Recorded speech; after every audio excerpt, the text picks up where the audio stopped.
Assalamualaikum warahmatullahi wabarakatuh. Perkenalkan, nama saya Syihab Muhammad Ubaidillah dari Prodi D3 Teknik Informatika PENSPES DKU Sumeneb.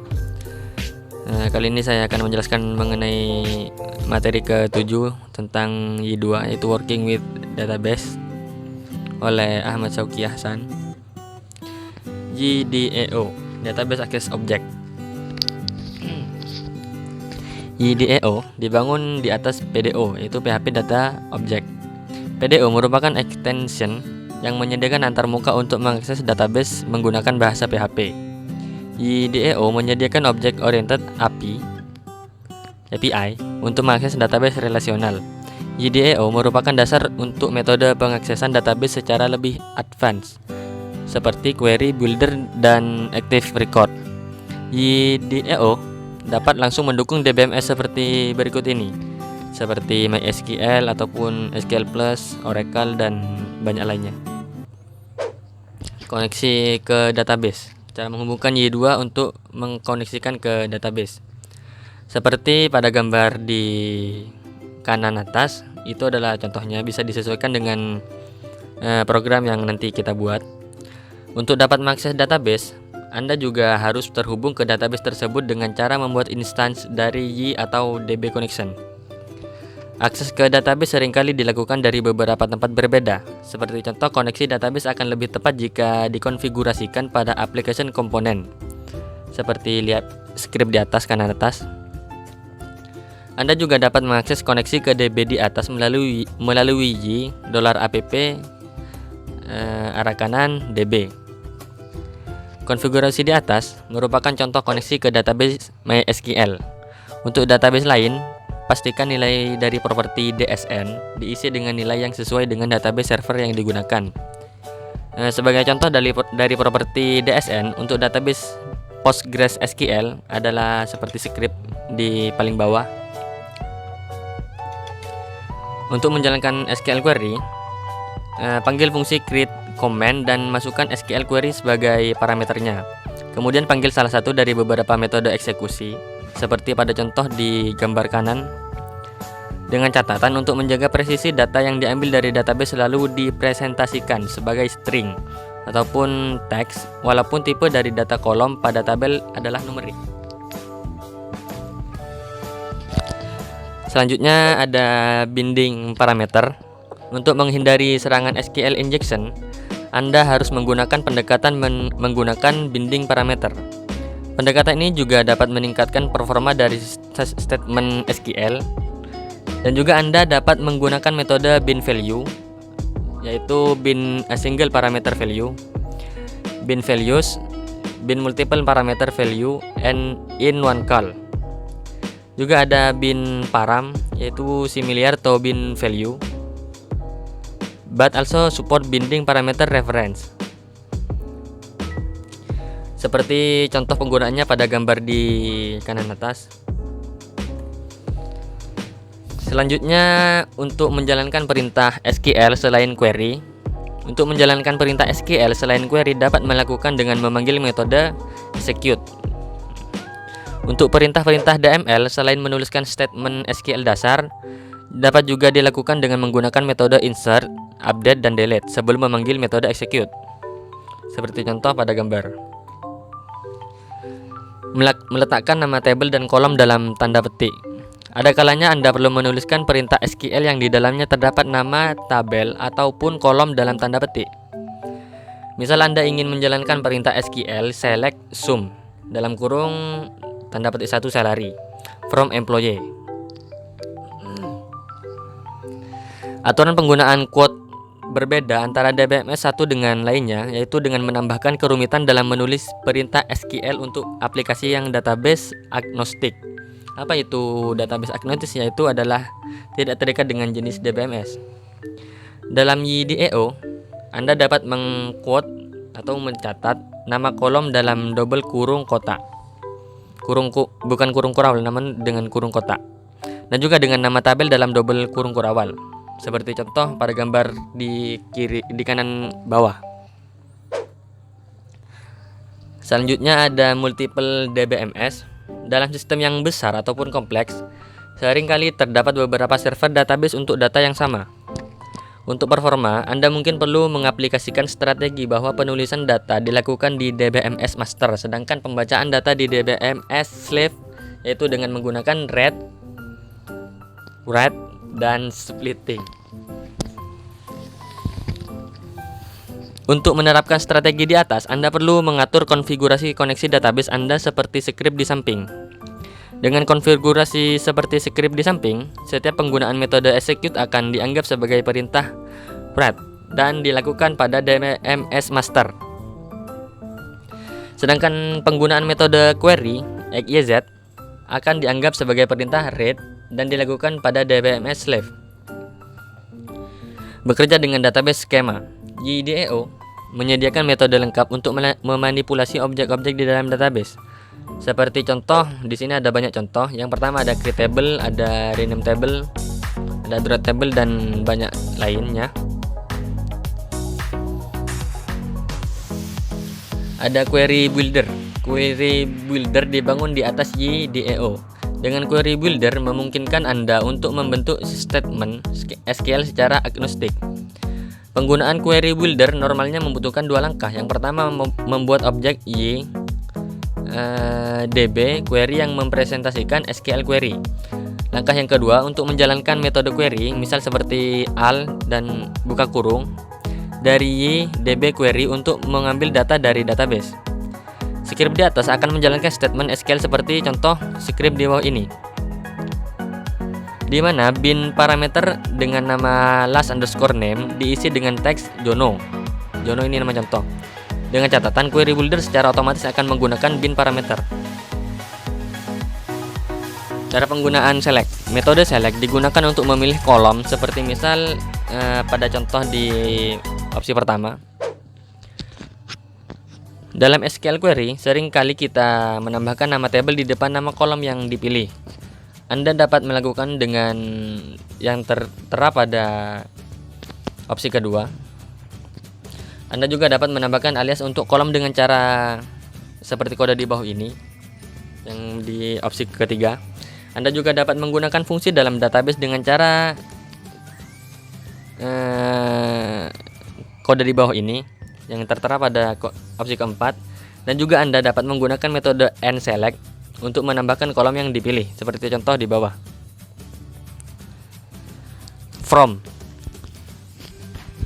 Metode from digunakan untuk menentukan table di mana query akan dilakukan, seperti misal $query kanan from, di dalam kurung tertera nama user. Anda juga dapat menjalankan SQL query pada lebih dari satu table, seperti contoh kode di opsi kedua. Untuk menggunakan tabel alias, Anda dapat melakukan dengan cara seperti contoh di opsi ketiga. Ada dua contoh. Anda juga dapat menggunakan subquery pada from, seperti contoh pada opsi terakhir. Where. Metode where digunakan untuk menuliskan kondisi dari SQL query, seperti contoh pada opsi pertama. Atau dengan menggunakan bin parameter. Jangan memasukkan variabel di dalam where secara langsung karena akan rentan diserang oleh SQL injection. Berikut ini seperti contoh harus dihindari. Anda juga dapat menuliskan beberapa kondisi di dalam where menggunakan hash format. Beberapa kondisi ini dibangunkan dengan operator AND, seperti contoh opsi keempat. Anda juga dapat menggunakan subquery pada where, seperti contoh di paling bawah. AND_where dan OR_where. Metode AND_where dan OR_where digunakan untuk menambahkan kondisi di dalam sebuah query. Misal pada contoh yang pertama di atas. Nah, kode di atas akan menggenerate query seperti berikut. Selanjutnya ada filter where. Ketika membuat kondisi pada where yang melibatkan ataupun memasukkan dari user, biasanya Anda ingin mengabaikan jika nilai inputnya kosong. Misal pencarian berdasarkan username dan email, namun akan mengabaikan kondisi jika username dan email kosong. Dapat ditulis seperti pada yang di garis biru. Jika variabel $email kosong sedangkan username dan nilainya maka query yang akan digenerate adalah where dalam kurung dan tanda petik username sama dengan titik 2 username. Mirip seperti metode AND-where dan OR-where, Anda juga dapat menggunakan metode AND-filter-where dan OR-filter-where untuk menambahkan kondisi di dalam sebuah query. Selanjutnya ada order by, group by, dan having. Pengurutan order by digunakan untuk menentukan bagian order by pada sebuah SQL, seperti contoh pada opsi pertama. Anda juga bisa menambahkan kolom pada bagian order by pada sebuah SQL dengan memanggil metode dengan kode @orderBy. Pengelompokan berdasarkan kolom ataupun group by digunakan untuk menentukan bagian group by pada sebuah SQL, seperti contoh pada opsi ketiga. Anda juga bisa menambahkan kolom pada bagian group by dengan sebuah SQL dengan memanggil metode @groupby. Ada juga having, digunakan untuk menentukan bagian having pada sebuah SQL, seperti contoh pada opsi kelima. Anda juga bisa menambahkan kolom pada bagian having pada sebuah SQL dengan memanggil metode @having. Selanjutnya ada limit dan offset. Limit dan offset digunakan untuk menentukan bagian limit dan offset pada sebuah SQL, seperti contoh pada opsi pertama. Untuk DBMS yang mendukung limit dan offset, seperti misal MS SQL, query builder akan menggenerate statement SQL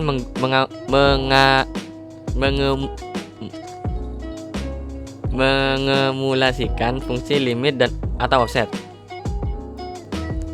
Selanjutnya ada query method. Yang pertama ada all. Return an array of rows with each row being an associative array of name value pairs. Ada juga one, return the first row of the result. Ada juga column, ada scalar, ada axis, ada count, ada min, dan masih ada banyak lagi. Selanjutnya ada batch query. Ketika melakukan query pada tabel yang berisi banyak data ataupun memanggil metode dengan dbQuery, bukanlah pilihan yang tepat karena hal ini akan menggunakan memori yang sangat besar. Batch query pada akan memanfaatkan data kursor untuk mengambil data per bagian, seperti contoh pada gambar di kanan. Secara default, batch query akan mengambil 100 data untuk setiap iterasi. Anda juga dapat mengubahnya dengan mengisikan nilai ukuran sebagai parameter pertama ketika memanggil metode batch, seperti contoh $query batch dalam kurung 10. Selanjutnya ada active record. Active record menyediakan antarmuka secara object oriented untuk mengakses dan memanipulasi data pada database. Sebuah kelas AR diasosiasikan dengan sebuah tabel dalam database. Sebuah instance dari AR berkorespondensi dengan sebuah baris pada tabel tersebut. Misal, customer adalah sebuah AR yang diasosiasikan dengan tabel customer. Maka untuk menambahkan sebuah baris dalam tabel customer dapat dilakukan dengan cara seperti kode di opsi keempat. Nah, script di atas sama dengan menggunakan query biasa seperti berikut. Di script paling bawah. Keuntungan menggunakan AR. Keuntungan pertama adalah lebih mudah dipahami, tidak rawan terjadi kesalahan ataupun penulisan, juga tidak ada masalah kompatibilitas jika menggunakan beberapa database yang berbeda. AR pada mendukung RDBMS berikut, seperti MySQL 4.1, Postgres, dan masih banyak lagi. HR pada juga mendukung NoSQL database, seperti Redis ataupun Mongo. Cara pendeklarasian AR class. Deklarasi AR dilakukan dengan cara membuat kelas yang mengextend. Yang pertama DB, dan active record. Dalam kelas ini, metode table name harus di override untuk melakukan tabel yang diasosiasikan dengan kelas ini. Instance AR dianggap sebagai model, sehingga kelas AR biasanya diletakkan di dalam namespace atau aplikasi model. YDB Active Record merupakan kelas yang mengextend kelas Y base model, sehingga semua fitur dari sebuah kelas model juga dimiliki oleh kelas AR. Secara default, kelas AR akan menggunakan komponen aplikasi DB untuk terhubung dengan database. Selanjutnya ada query data. Setelah AR terdeklarasi, Anda dapat menggunakannya untuk mengquery data dengan langkah-langkah seperti berikut. Yang pertama, buat sebuah objek query dengan memanggil metode seperti pada script pertama. Atur objek query dengan memanggil metode query building seperti pada script kedua. Panggil salah satu metode query untuk mengambil data seperti all ataupun one dan lain sebagainya. Cara di atas mirip seperti penggunaan query builder, hanya saja output yang dihasilkan berbentuk objek AR. Selanjutnya fin1 ataupun fin_all. Metode fin1 dan fin_all ini merupakan shortcut yang disediakan Y untuk melakukan query berdasarkan nilai primary key atau nilai dari beberapa kolom. Metode find1 ini akan menghasilkan satu baris data pertama hasil dari query.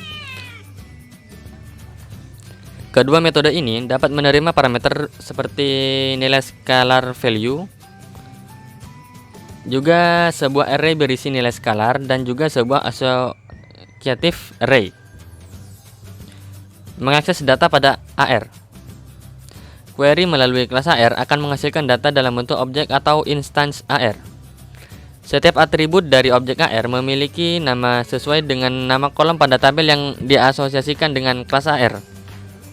Atribut-atribut tersebut digenerate oleh Y secara otomatis. Jangan membuat atribut baru pada kelas AR dengan nama yang sama dengan nama kolom pada tabel yang diasosiasikan dengan kelas AR tersebut. Seperti contoh pada script di bawah. Selanjutnya, transformasi data. Seringkali data akan ditampilkan dengan format berbeda dari ketika data tersebut disimpan dalam database. Misalkan Anda ingin menampilkan kolom birthday yang disimpan di database dalam format timestamp menggunakan format tanggal. Anda dapat melakukannya dengan menambahkan metode yang berfungsi untuk transformasi data tersebut. Lihat seperti kode di samping. Mengambil data dalam bentuk array. Mengambil data dalam bentuk objek AR sangat convenient, namun membutuhkan alokasi memori yang cukup besar.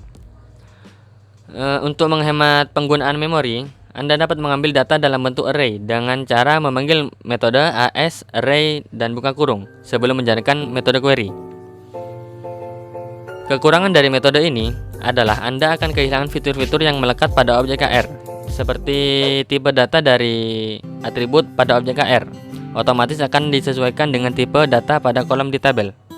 Sedangkan pada array, semua data bertipe string. Selanjutnya, mengambil data dalam batch. Anda juga dapat mengambil data per kelompok atau per batch. Cara ini dapat menghemat penggunaan memori, khususnya pada tabel yang memiliki banyak baris, seperti contoh script paling bawah. Selanjutnya ada menyimpan data. Dengan AR, Anda dapat dengan mudah menyimpan data ke dalam database. Siapkan instance AR, berikan nilai untuk atribut pada AR, dan selanjutnya panggil metode dengan script di opsi ketiga. Selanjutnya ada metode save, dapat melakukan insert ataupun update tergantung keadaan instance AR, seperti script di kanan. Ada validasi data. Karena kelas YDB Active Record di-extend dari kelas Y base model, kelas AR juga memiliki fitur validasi yang sama. Anda dapat mendeklarasikan aturan validasi pada kelas AR dengan meng-override fungsi rules. Ketika Anda memanggil metode save, secara default dia akan menjalankan metode validate terlebih dahulu. Ketika Anda memanggil metode save, secara default dia akan menjalankan metode validate terlebih dahulu. Jika metode validate mengembalikan nilai true, maka data akan disimpan ke dalam database. Jika Anda ingin menyimpan data tanpa menjalankan metode validate, Anda dapat memanggil fungsi save ataupun false. Dirty attribute. Ketika Anda memanggil metode save untuk menyimpan ataupun mengupdate data melalui AR, Y hanya akan menyimpan dirty attribute saja. Sebuah atribut dianggap dirty jika nilai atribut tersebut telah diubah setelah atribut tersebut dibaca dari database. Metode validate akan dapat dilakukan pada semua atribut tanpa melihat apakah atribut tersebut dirty atau tidak. Anda dapat mengetahui atribut mana saja yang dirty dengan memanggil metode ydbActiveRecord. Lalu get dirty attributes. Selanjutnya, default attribute values. Beberapa kolom pada tabel dapat memiliki nilai default. Untuk mendapatkan nilai default dari database dapat Anda lakukan dengan memanggil metode load default values, seperti penggunaannya pada skrip paling bawah. Mengupdate beberapa baris sekaligus. Metode save yang telah dijelaskan sebelumnya hanya dapat mengupdate satu baris data untuk setiap pemanggilan. Untuk mengupdate beberapa baris data sekaligus, dapat Anda lakukan dengan memanggil metode update all, seperti penggunaannya pada skrip di bawah. Selanjutnya, menghapus data. Untuk menghapus satu baris data, yang pertama yang harus kita lakukan, ambil data yang akan dihapus dari database, lalu panggil metode ydbActiveRecord, lalu delete. Sedangkan untuk menghapus beberapa atau semua baris data sekaligus, Anda dapat memanggil metode ydbActiveRecord delete all, seperti penggunaan di skrip di bawah ini. Selanjutnya, bekerja dengan transaksi. Transaction dapat diartikan sebagai satu atau lebih perintah SQL yang harus selesai semuanya atau tidak sama sekali. Di dalam sebuah transaction, jika semua perintah AL berhasil dijalankan, maka akan dilakukan commit. Sedangkan jika ada satu saja perintah yang gagal, maka akan dilakukan perintah rollback. Lihat contoh di samping untuk penggunaan transaksi pada AR. Bekerja dengan relational data. Selain bekerja dengan tabel tunggal, ActiveRecord juga mampu untuk membawa serta tabel yang berelasi dengan tabel utama. Sebagai contoh, pada data customer berelasi dengan data order, di mana seorang customer dapat memiliki satu atau lebih order. Dengan deklarasi relasi yang benar, Anda dapat mengakses daftar order dari seorang customer melalui ekspresi $customer lalu ke order. Ekspresi ini akan berisi array dari objek AR order. Selanjutnya, deklarasi relasi. Untuk bekerja dengan relasi menggunakan AR, Anda harus mendeklarasikan relasi di dalam kelas AR terlebih dahulu. Langkah deklarasinya sederhana, cukup dengan mendeklarasikan metode relation untuk setiap tabel yang berelasi dengan tabel dari AR. Setiap metode relasi harus diberi nama dengan format getXYZ, di mana XYZ ini disebut sebagai nama relasi. Selanjutnya ada fungsi hashMany, digunakan untuk mengakses relasi one to many, sedangkan fungsi hashOne digunakan untuk mengakses relasi one to one. Seperti contoh penggunaannya pada contoh di kanan, gambar di kanan. Mengakses data relational data. Setelah mendeklarasikan sebuah relasi, Anda dapat mengakses relational data melalui nama relasinya. Jika sebuah relasi dideklarasikan menggunakan fungsi hashMany, maka dia akan mengembalikan array dari objek AR yang direlasikan. Sedangkan jika deklarasi relasi menggunakan fungsi hashOne, maka akan mengembalikan sebuah objek AR. Perhatikan pada contoh di bawah ini. Relasi melalui junction table. Di dalam konseptual data modeling, kadang kita mendefinisikan relasi many to many. Misal relasi antar tabel order dan tabel item, di mana setiap order dapat berisi beberapa item dan satu item dapat berada dalam beberapa order.